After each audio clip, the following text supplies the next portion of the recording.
Howdy folks, Heems Thornbeard here for our Flavor of the Week video. And today we're going to be doing Aragorn from Lord of the Rings. This video turned out to be a little more challenging than I had first anticipated for a couple of reasons.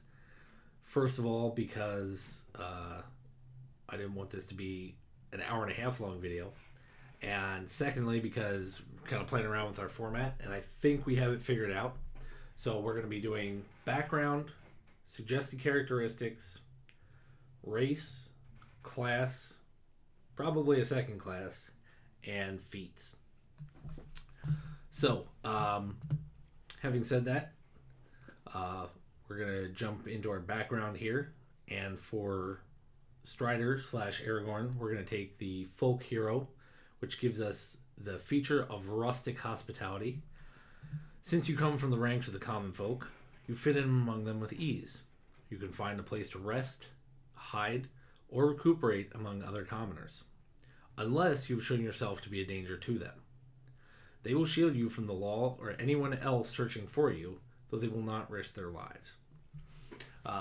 We can see an example of this at the Inn of the Prancing Pony, when the hobbits ask after the dark stranger in the corner, and the innkeeper, knowing who Strider is, calls him dangerous folk. So they are seen as the lesser of two evils. Obviously, they're welcome in the town because they protect from, orcs or things, worse than them. But the folks still keep their distance. From here, we're going to go on to our suggested characteristics. So this is something I don't think I mentioned in either of our previous videos. I may have briefly touched on it in the Merida video. But we have personality, ideal, bond, and flaw. So, starting with personality, I'm confident in my own abilities and do what I can to instill confidence in others. This is perfect for Aragorn because he has that confidence. We see when he talks to Frodo after taking him upstairs, and he mentions his ability to remain unseen but not to turn entirely invisible. And then at other points, when he sees abilities in others, he points them out. He tells them what their strengths are. Maybe you're not the strongest with a sword, but you're stout of heart. That sort of thing. Which leads us into our ideal, which is respect. People deserve to be treated with dignity and respect. Again, doesn't matter. Human, hobbit, dwarf, elf. He speaks the same way to any of them as equals. There it is. Then we're going to move on to bond. I protect those who cannot protect themselves. That is literally his MO from the time of being a ranger to when he becomes king. He is there to protect those who cannot protect themselves. From leading the hobbits to Rivendell, even before that, as a ranger,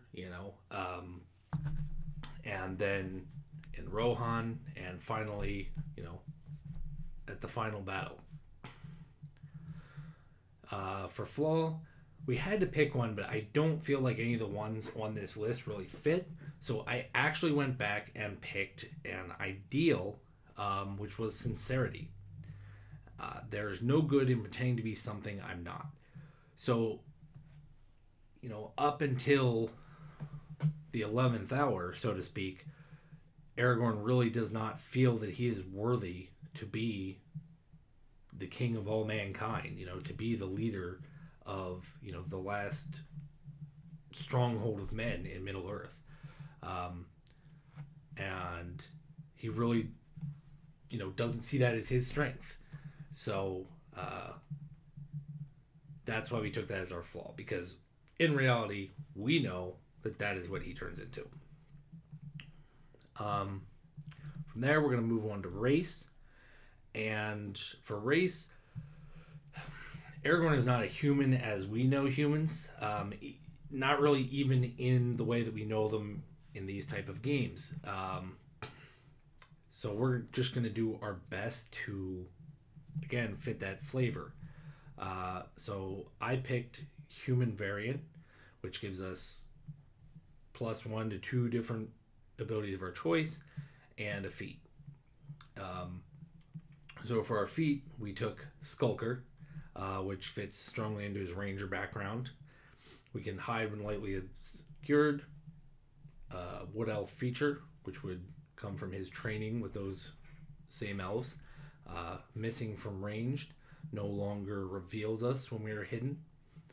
And then we have no disadvantage on perception checks while we're in low light.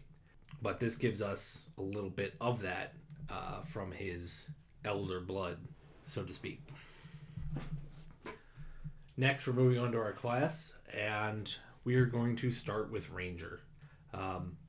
Ranger is a class that I really have learned to love over the last 2 videos, this one and the Merida Dunbrock video. I never really gave it too much time of day, being a bit of a power gamer myself, but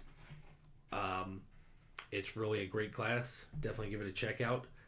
Blue Collar DM does a complete walkthrough, so if you want to go over and check out his page, get a little better feel for it. But anyway, the origins of the Ranger in D&D are actually Aragorn. When they first created the class, that was the feel they were going for, and that is very much what we get here. At first level, we get our Natural Explorer, which gives us a laundry list of abilities. It gives us our favorite terrain and our favorite enemy, which for Aragorn, we're going to pick plains and undead. So for plains, I would say both for your favorite terrain and your favorite enemy. This is something you definitely want to check with your DM before you start the game, because these are, for Aragorn, they may not be the right fit for your campaign.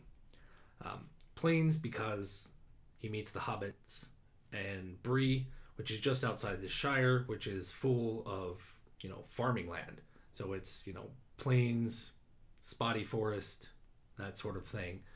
And undead, because when he's defending the hobbits on Weathertop, he knows how to deal with them, and he knows what they are. And even when Frodo is wounded, he knows the type of weapon used. So that's where we're going with undead. At second level, we gain our first fighting style, which we're going to pick archery, giving us +2 with range attacks, which will work very well with that Skulker feature. Then at third level, we're going to pick up our first archetype, which is Hunter, giving us our primeval awareness. So this gives us the ability to use our spell slots in a different way. So when we're in our favorite terrain, we can find out if a particular creature or enemy is within 6 miles of us, and in any other territory, we can find out if they're within 1 mile. So it may not seem like much, a mile, but you probably can't see a mile away on most days. You can't see, from a mile here to there. So having this ability is really useful, especially if, say you're chasing someone and they kind of, break that line of sight. You can tell if they're still close or if, they've managed to teleport or, something away. Also at third level, we get our first kind of ability from our archetype, which is called Hunter's Prey.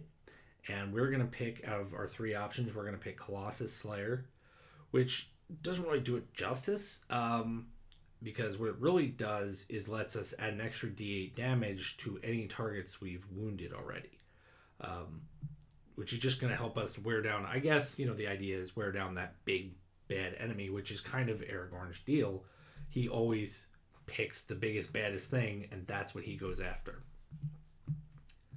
At 4th level, we're going to get a feat or an ability score increase. Again, not something we super talk about here is stats or that sort of thing.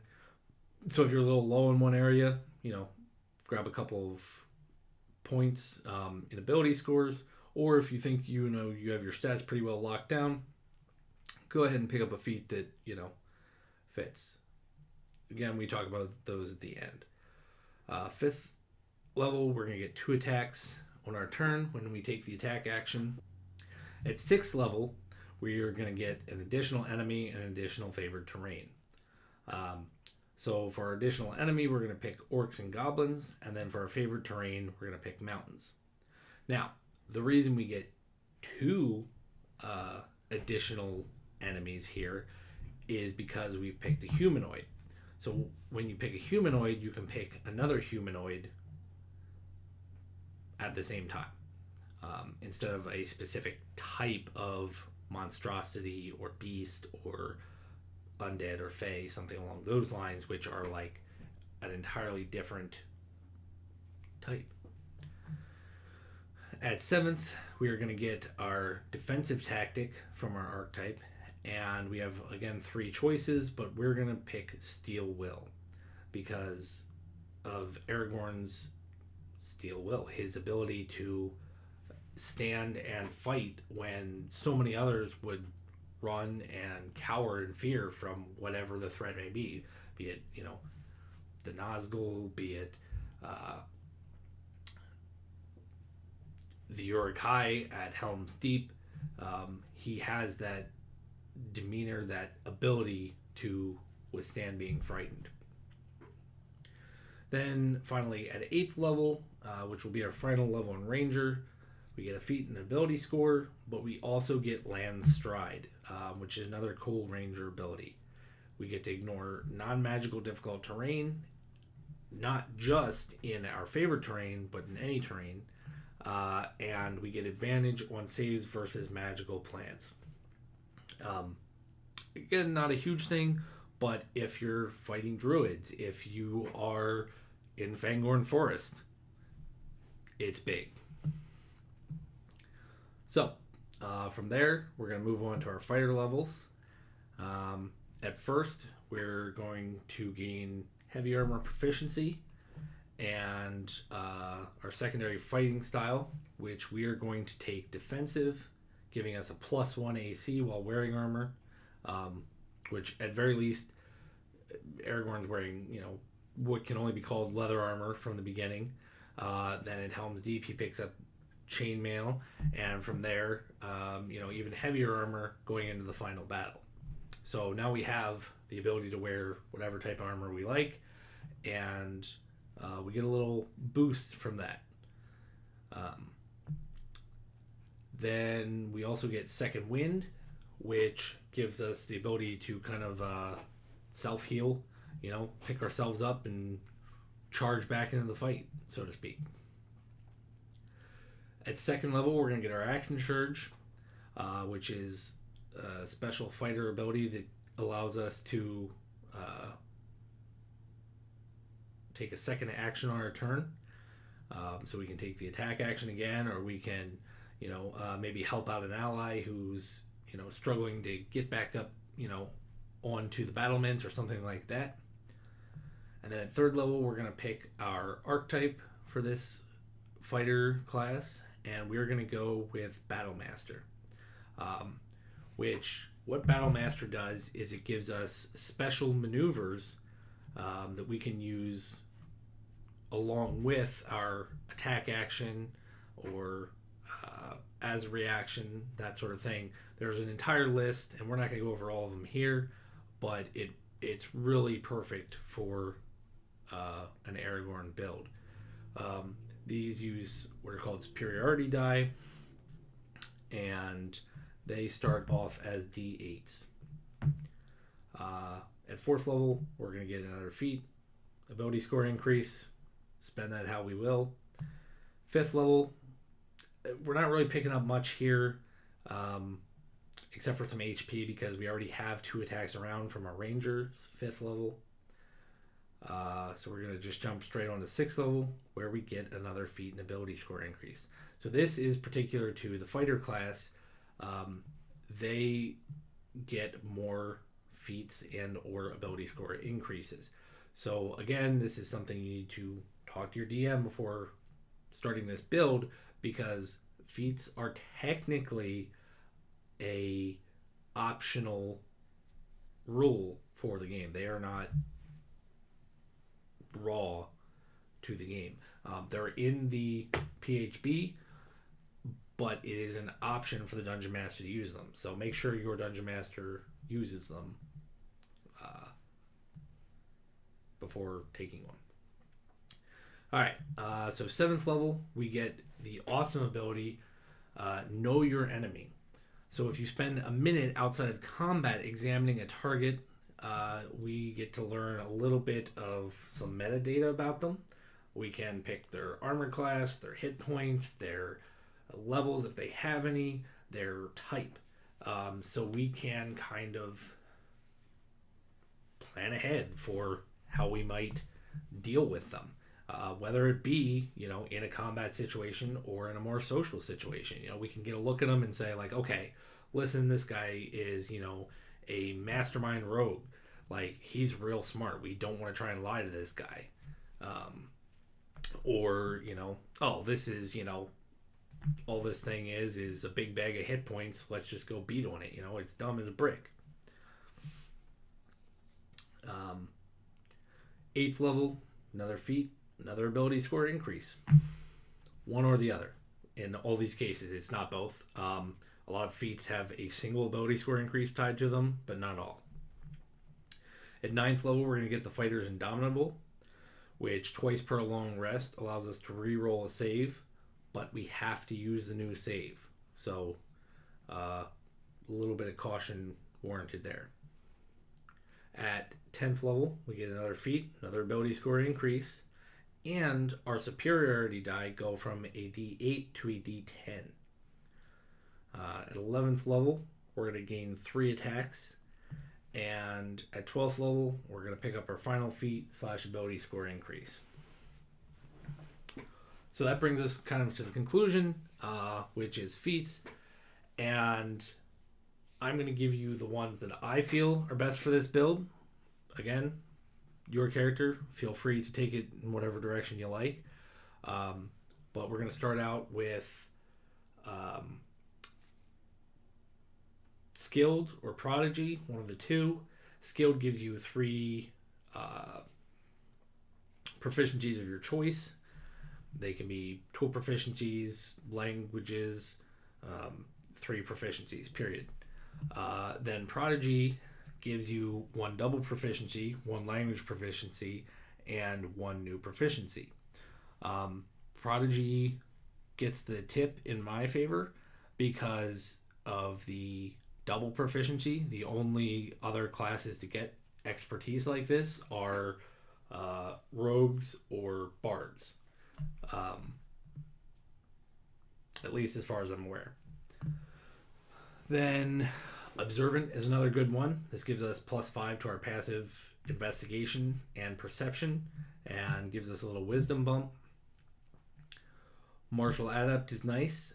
Gives us another superiority die as well as 2 extra maneuvers. At this point we may not need the 2 extra maneuvers, but having that extra superiority die is really nice. Mounted Combatant, depending on how much time you spend on a mount, could be very nice. Tough, if you're the front liner, and since we're probably not using a shield, trying to keep that Aragorn feel, you can take a couple extra hits. Sentinel is another great one. Ignore the disengage action, stop enemies hit by opportunity attacks, and when they come into range, take a swack at them. And finally, let's see here, Charger. This is just a cool one. Again, I feel like Aragorn's that guy who he's going to be charging into battle first thing. He's going to be leading that charge. So what this does, it allows you to dash, and you can actually take a melee attack at the end of this, and add +5 to the damage, or push the enemy up to 10 feet away, I believe it is. So that is how we build Aragorn for 5th edition Dungeons & Dragons. If you have any comments or qualms, leave them down below. Please like, subscribe, and hit the notifications so you don't miss when we upload. Thanks again for watching. Until next time, take care.